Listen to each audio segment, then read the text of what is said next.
Hello my dear students, क्या हाल चाल, कैसे हो आप लोग? बढ़िया एकदम, सब जबरदस्त। तो मेरे प्यारे बच्चों, आज के इस क्लास में हम बात करने वाले हैं व्हीट स्टोन ब्रिज के बारे में। तो व्हीट स्टोन एक ब्रिटिश साइंटिस्ट थे और 1843 में इन्होंने 4 रजिस्टर को लेके एक अरेंजमेंट यानी कि एक सर्किट बनाया और उस सर्किट डायग्राम को नाम दिया, यानी कि उस प्रॉपर सर्किट को नाम दिया व्हीट स्टोन ब्रिज। ठीक है, तो आइए समझते हैं कि व्हीट स्टोन ब्रिज में ये क्या क्या बातें उन्होंने बताया। तो बेसिकली व्हीट स्टोन ब्रिज में इन्होंने 4 रजिस्टर्स लिए, ठीक, उनका नाम रखा पी, क्यू, आर और एस। और इस ब्रिज की हेल्प से, इस अरेंजमेंट की हेल्प से किसी भी एक अननोन रेजिस्टेंस की वैल्यू को डिटरमाइन किया जा सकता है in terms of P, Q and R. जैसे सपोज कि S is a unknown resistance, तो एस की वैल्यू हम डिटरमाइन कर सकते हैं with the help of P, Q and R. ठीक है, तो बेसिकली ये कहाँ के साइंटिस्ट थे? तो ये ब्रिटिश साइंटिस्ट थे और इन्होंने क्या लिया? 4 रजिस्टर लिया। 4 रजिस्टर्स को अरेंज कैसे किया?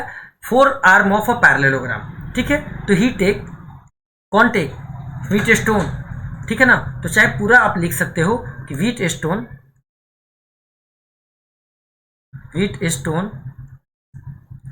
Takes 4 resistor, 4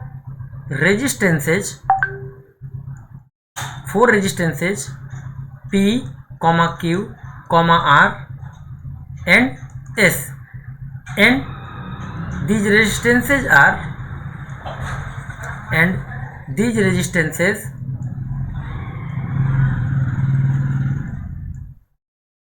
are connected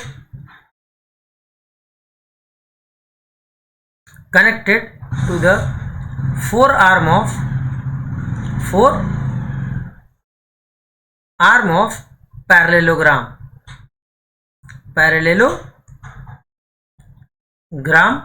like figure।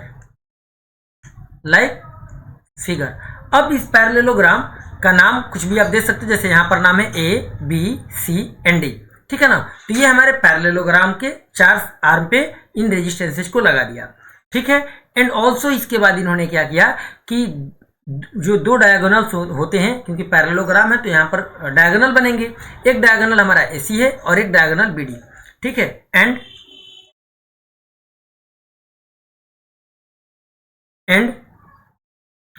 cell is cell and a cell and a galvanometer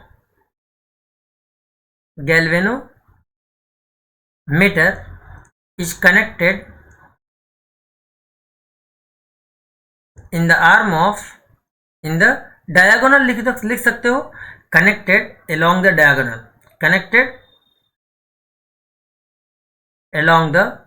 diagonal, ठीक। इसके बाद भाई साहब ने क्या किया? भाई साहब ने जो डायगोनल्स थे, उन डायगोनल्स में एक डायगोनल के आगे, जैसे कि ए और सी वाला है, तो ए सी डायगोनल पे इन्होंने सेल लगा दिया विद द हेल्प ऑफ की K1, ये स्विच है K1। ठीक, और दूसरे डायगोनल बीडी में गैल्वेनोमीटर को कनेक्ट कर दिया with the help of K2। ठीक है, अब लेकिन इनका जो सिलेक्शन था PQRS का, वो बड़ा डिफरेंट पैटर्न पे था।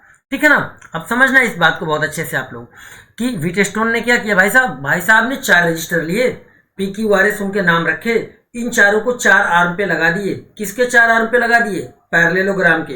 अब पैरेललोग्राम में होते हैं 2 डायगोनल, एक डायगोनल के अक्रॉस इन्होंने सेल लगा दिया और दूसरे डायगोनल के अक्रॉस इन्होंने गैल्वेनोमीटर लगा दिया।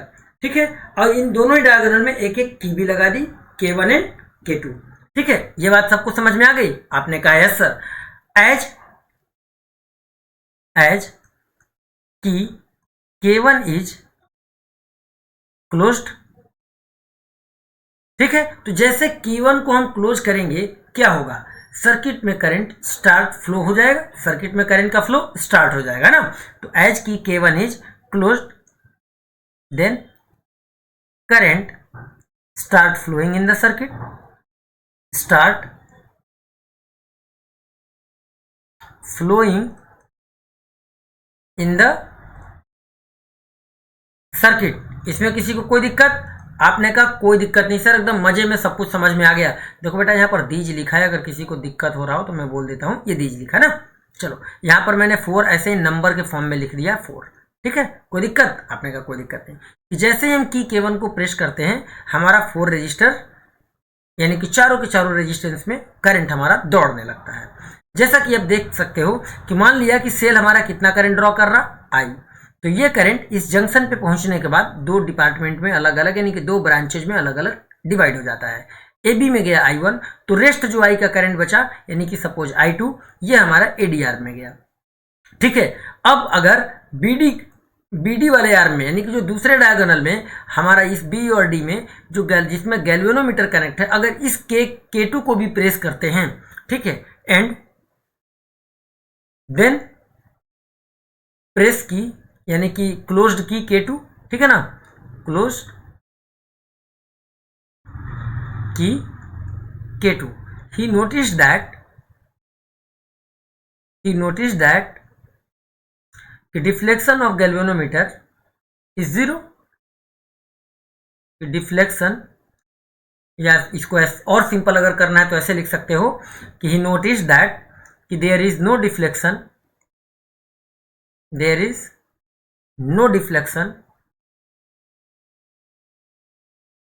produced in the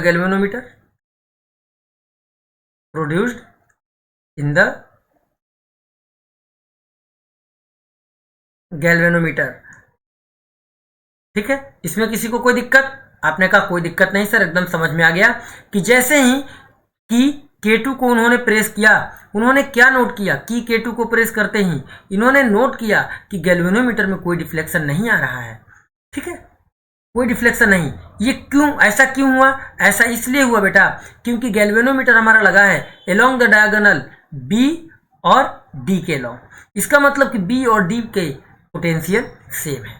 ठीक है, ऐसा क्यों हुआ? इट मीन्स कि potential at B is same as potential at D। It means ऐसा क्यों हुआ? Because it happen due to, या it happen because potential at B is equal to potential at D। अब जब कोई दो पॉइंट सेम पोटेंशियल पर होता है तो करंट फ्लो नहीं करेगा, चार्जेज हमारे मूव नहीं करते हैं। ये हम लोगों ने बेसिक लेवल में पढ़ रखा है। ठीक है, तो such kind of bridge is known as, then such arrangement of the 4 resistor is called, then such arrangement of the resistors are called, या ठीक है ना, या सिंपली ऐसे लिख सकते हो कि then such arrangement of circuit is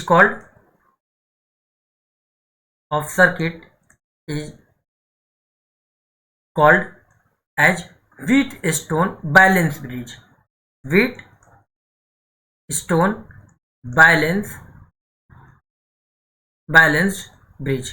तो ऐसे ब्रिज को उन्होंने नाम दिया कि इसका मतलब कि बैलेंस्ड ब्रिज है। ठीक है, and in this situation in balance Wheatstone bridge, और ये कीवर्ड है अब कि इन balanced Wheatstone bridge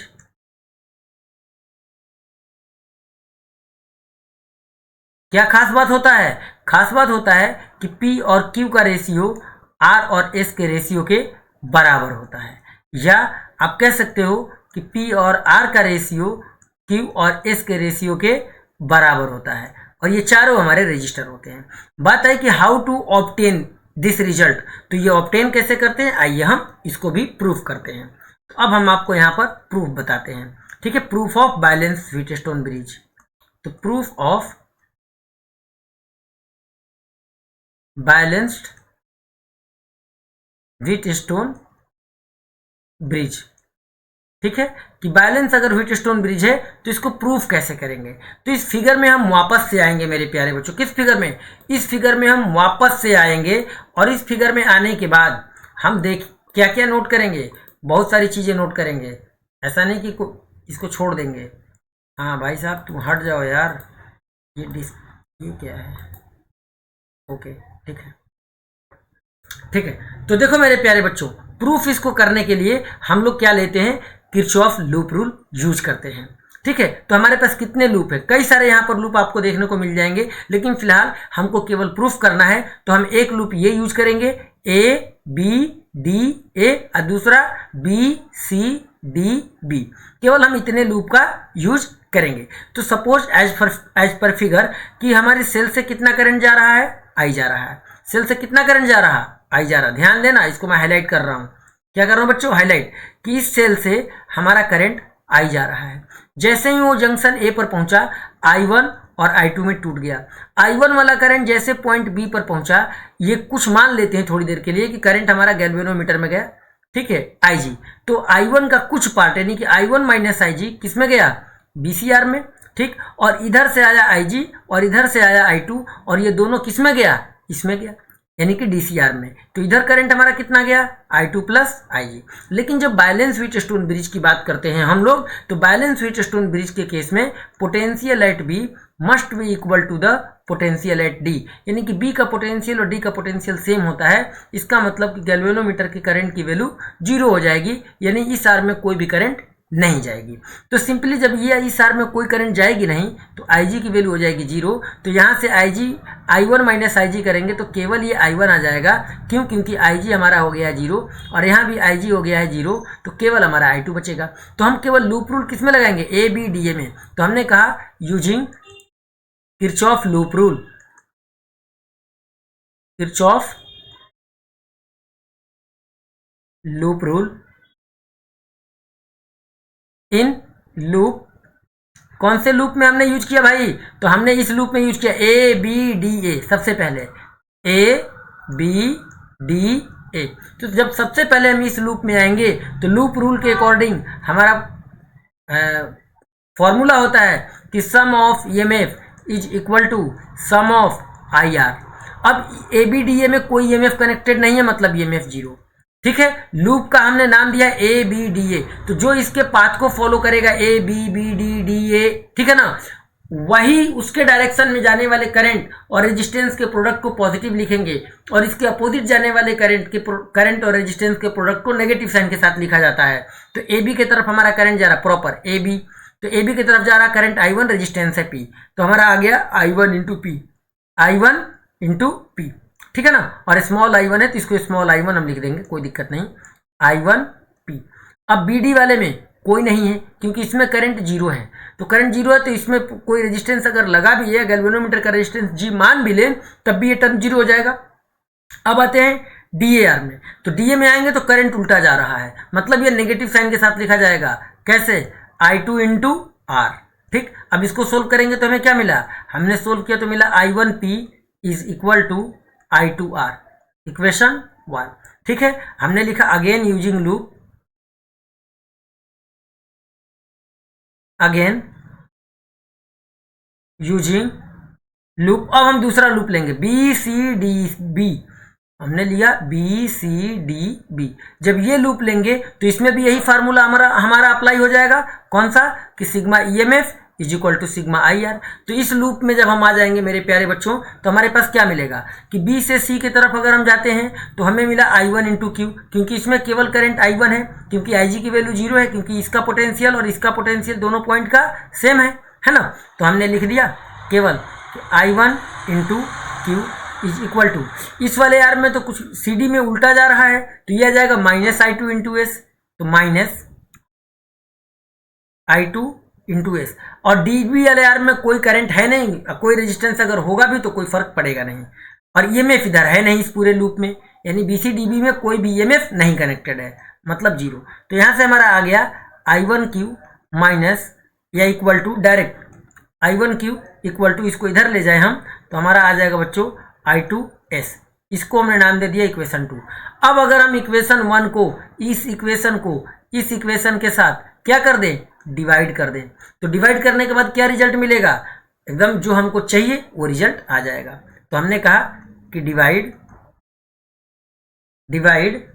equation 1 by equation 2। क्या किया बच्चों, हमने डिवाइड कर दिया इक्वेशन 1 को इक्वेशन 2 से।